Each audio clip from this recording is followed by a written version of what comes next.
안녕하십니까. 이번에는 이재명의 3월 재판을 한번 총정리해서 어떻게 진행되는지 이걸 말씀드리겠습니다. 상당히 이재명한테도 3월은 잔인한 달이 될 것이다. 잔인한 달이 이렇게 봅니다. 먼저 제일 빨리 있는 게요. 11일 날 3월 11일 날 위정교사 고등법원의 준비 절차가 있습니다. 준비 절차지만 이거는 쌍방의 정인이 없어요. 검찰 정인도 없고 이재명은 무죄를 받았기 때문에 증거가 신청할 수가 없어요. 검찰은 300페이지 항소 이유서를 냈고 그래서 11일 날 변론하면 바로 준비 절차를 종결하고 변론기를 한 번 정도 하면 끝나지 않을까. 이 부분은 오히려 검찰에서 3년을 구형할 정도로, 선거법은 2년 구형인데 위정교사는 3년을 구형할 정도로 더 큰 게 범죄입니다. 그리고 법조계에서도 일반적으로 위정교사가 김진성 씨 녹취록 때문에 더 유죄 확률이 높다 이렇게 봤는데 1심의 김동연 판사라는 시대 정치 판사가 말도 안 되는 이유로 무죄를 한 이런 사건입니다. 이번에 고등법원은 판사가 이성한, 승리할 때 이성한, 연수원 22기입니다. 연수원 22기. 경력도 있고 아주 고참 판사예요. 경험이 풍부한 판사입니다. 이성한 판사가 고법 3부에서 담당하고 있습니다. 이게 저는 상당히 선거법보다 더 중한형이 논다. 그러고 유죄로 바뀔 가능성이 상당히 높다. 이렇게 보기 때문에 이 판결 우리가 관심을 가지고 제일 먼저 3월 11일 날 판결이 나옵니다. 이 사건은 김진성 씨만 유죄가 돼서 벌금 500만 원 받고 이재명이 무죄됐는데 김진성 씨도 항소를 했고 검찰도 쌍방 항소이기 때문에 판결이 바뀔 가능성이 높다. 이렇게 봅니다. 그리고 두 번째 김혜경 재판이 있습니다. 김혜경 재판은 18일 날 수원 고등법원에서 합니다. 이것도 중요한 게 150만 원 유죄가 나왔기 때문에 100만 원 넣으면 김혜경이가 5년간 피선거권이 없어요. 그런데 김혜경이가 출마할 일은 없지만 그러는데 피선거권이 없는 사람은 선거운동을 못합니다. 따라서 상당히 이것도 확정되면 이재명이가 대선 혹시나 어떤 선거 나오더라도 부인이 발목이 묶이는 선거운동을 못하는 이런 게 중요하고요. 그 다음에 김혜경 사건에서 특히 주목할 부분은 이 사건에 위정을 한 배소연이가 위정으로 기소가 되어 있습니다. 추가로 배소연이가 위정으로 기소가 되기 때문에 그 재판하고도 연결되고요. 그 다음에 기소는 안 됐지만 계속 고발을 해놓은 사건이 있습니다. 바로 우원식의 부인 신경애입니다. 우원식의 부인 신경애 씨를 고발을 이미 했습니다. 여러 단체에서. 그 신경애 씨가 김혜경 재판에 나와가지고 경기도 법카로 식사를 했는데 자기들은 현금으로 결제해서 n분의 1로 각자에게 자기 먹은 만큼 현금 결제했다. 이렇게 위정을 한. 이게 만약에 기소가 되면 우원식의 정치 생명은 끝납니다. 그래서 상당히 중요하고요. 또 하나인데 이 재판은 경기도 법카재판에 경기도 법카재판에서 김혜경이는 기소에서 빠져버렸어요. 이재명이가 떠안았죠. 그런데 이재명이가 1억 600만 원 추가로 기소가 되어 있습니다. 물론 배소연이가 액수가 좀 더 많죠. 배소연이가 액수가 좀 더 많고 그리고 이재명 그 다음에 비서실장까지 3명이 추가로 수원지법에 기소가 되어 있습니다. 법카가. 따라서 거기하고도 연결되는. 그러니까 김혜경의 18일 재판은 김혜경의 피선거권 박탈, 이건 선거운동 못하는 이 문제도 있고, 그 다음에 배소연의 위정도 있고, 그 다음에 우원식 부인의 위정도 고발돼 있고, 그 다음에 이재명과 배소연이 비서실장하고 또 법카 기소가 되기 때문에 아주 중요한 재판이다. 3월 18일입니다. 그리고 이제 그 세 번째 가장 이제 주목되는 거는 어제 그 종결한 어제 그 선거법을 종결한 이게 3월 26일 예상대로 선고기일이 잡혔습니다. 이재명은 마지막까지 역시 이제 그 이재명답게 새빨간 거짓말을 늘어놓죠. 자기들이 그 사진을 위조했다고 한 게 아니에요. 중요한 거는 이제 그 골프를 친 것처럼 조작하기 위해서 사진 4명을 클로즈업, 부각 이거거든요. 그 골프를 안 쳤다. 그런데 골프 친 것처럼 하려고 4명 사진을 부각을 했다. 이거기 때문에 사진 조작하고는 아무 관계 없는 이야기예요. 골프를 안 쳤다고 거짓말한 거. 이게 핵심이거든요. 근데 어제도 자꾸 사진 조작만 자기는 이야기인 거다. 사진을 확대시킨 거 있잖아. 단체 사진 중에 4명만 부각시킨 거. 이런 말도 안 되는 게 개변을 하고 있어요.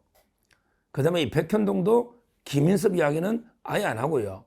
무조건 자기는 이제 뭐 하루 종일 이게 하다가 피곤해서 이제 그 좀 말을 실수한 것처럼 이제 협박은 좀 과했다고 인정하면서도 상당히 그 국토부에 여러 이제 그 압박이 있었다. 이런 식으로 교묘하게 빠져나가려는 이거는 김인섭 때문에 올린 게 분명하거든요.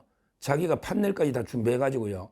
사전에 치밀하게 국토부의 잘못으로 협박으로 돌리려는 김인섭을 숨기려는 이런 겁니다. 이런 거예요.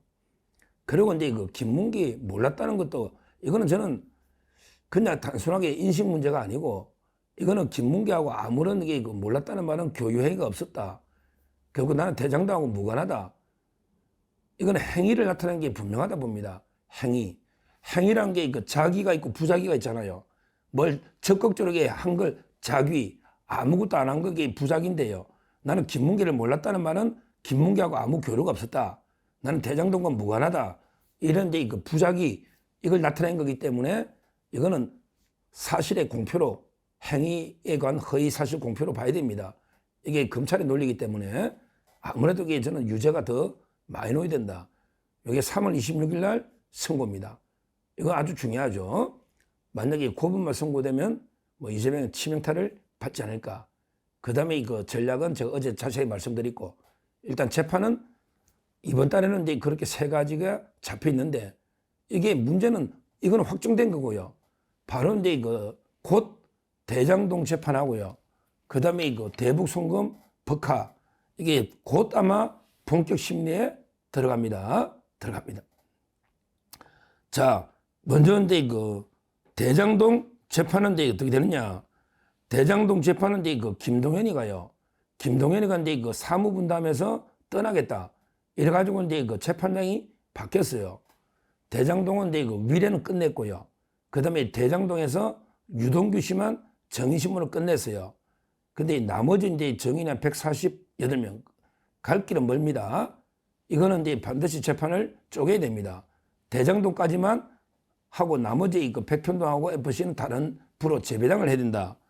이렇게 보고요.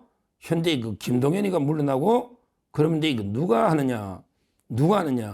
전에 말한 것처럼 대장동 본재판은 이진관 부장판사가 김동현을 대체합니다. 이진관 부장판사는 이제 연수원 32기 신진우 부장하고 동기입니다. 연수원 32기예요. 이분은 이제 마산 출신이고 서울대 법대는 아주 엘리트입니다.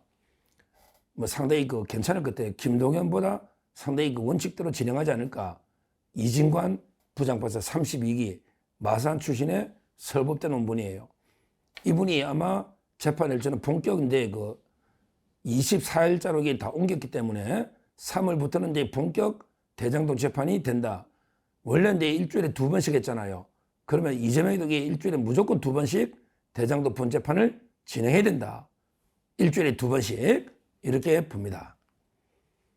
그리고 이제 5번째 마지막으로 이제 수원의 대북 송금하고 그다음에 경기도 법화도 판사가 바뀌었습니다. 신진우 부장이 수원 고등법원으로 이제 옮기고요. 거기 전에 한 것처럼 이제 판사가 이번에 누구냐면 전에 한번 이게 따로 방송을 했죠. 송병훈 판사입니다. 송병훈. 이분도 괜찮아요. 송병훈은 이제 좀 기수가 내려간 거 신진우 부장보다 이제 바뀌었으니까 수원에 아주 35기입니다. 상당히 기수가 내려갔어요. 지방부장이. 그러니까 35기 중에는 선두자다. 이래 보면 돼요. 연수원 35기로 들어오는데 이분들이 아주 원칙적인 상당히 판사다. 송병훈. 제가 여러분들이 이야기를 따로 전에 한번 했잖아요. 신준우 부장, 제2의 신준우가 왔다. 송병훈. 이제 다 서울법대로 이상하게 고대법대 놓은 분하고 잘 안 맞는지, 김동현이나. 근데 서울대 놓은 신진우 부장이나 이제 다 이렇게 서울법대 출신으로 엘리트로 이게 다 바뀐 것 같아요. 이재명 재판이. 그래서 이제 송병훈 부장이요. 아마 3월 달부터 대북 송금 이제 준비 절차는 끝났습니다. 신준우 부장이 준비 절차를 끝냈는데 워낙 지연제 전략이 8월 달부터 작년에 아직 본기를 한 번도 못했어요. 그리고 이제 경기도 법화는 아직 준비 절차 남았고요. 실제 경기도 법화하고 대북 송금을 병합하기는 좀 어렵지 않을까. 왜 그러냐면 이게 공범이 달라요. 대북 송금은 이제 이재명이 하고, 그 다음에 이화영이 하고, 김성태 쌍방울 회장이 3명이 하고요. 그 다음에 법화는 이재명이 하고, 그 다음에 배소연이 하고, 비서실장하고, 이렇게 3명이 하거든요. 따라서 이제 한 번에 두 사건을 같이 진행하기 쉽지 않지 않을까. 물론 이제 병행 심리는 있어요. 병합은 안 되는데 다르니까. 병행은 이제 오전에 대북 송금하고 같은 날 법화를 하고.